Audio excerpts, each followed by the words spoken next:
ছিল আমাদের এইখানে বাড়ির পাশে একদম। তো এইখানে হচ্ছে হনুমান প্রতিষ্ঠা, তো আমরা গিয়েছিলাম ওইখানে প্রসাদ খেতে। তো এই যে আমার ননদ, আমি আর আমাদের সোনা পাখি। তো এখন আমরা যাচ্ছি বাড়িতে। ও ওইখানটায় হচ্ছিল, আর আমরা এই দুপুরবেলা খাওয়া দাওয়া করে বাড়ি যাচ্ছি। আবার রাতে আসবো। কালকে এসেছিলাম রাতে, 3 দিন আমাদের এইখানে হচ্ছে। তো আমার যা হয় তা দেখতে পাচ্ছ, মেয়ের আইসক্রিম মা কিভাবে খাচ্ছে দেখতে পাচ্ছ, মানে মেয়েকে খেতে দেবে না। দেখো অবস্থা, তুই দিও না, বাড়ি চল।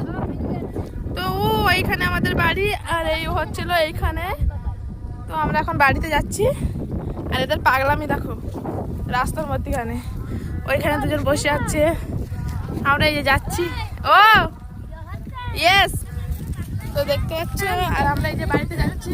তো আমরা মেলাতে কি নিয়েছি জানো? 2 প্যাকেট নল কিনেছি। তো এইখানে নলটা দেখাও, নলটা দেখাও। আর 2টো হচ্ছে মেহেন্দি কিনেছি। আর এইটুকু নল 5 টাকা করে, তো ভাবা যায়। এর মধ্যে 4টে নল আছে, তো একটা নলের প্যাকেট নিয়েছে 5 টাকা করে। 2 প্যাকেট নল 10 টাকা নিয়েছে। তো ভাবা যায় মানে আমাদের এখানে 20 টাকা যে কাঁচা নল হয়, তো ওইগুলো কতটা থাকে। আর এইখানে ব্যবসা করছে মানে দুদিনে বড় লোক। আমরা ভাবছি এই ব্যবসাটা করবো। তো সবাইকে টাটা। আমরা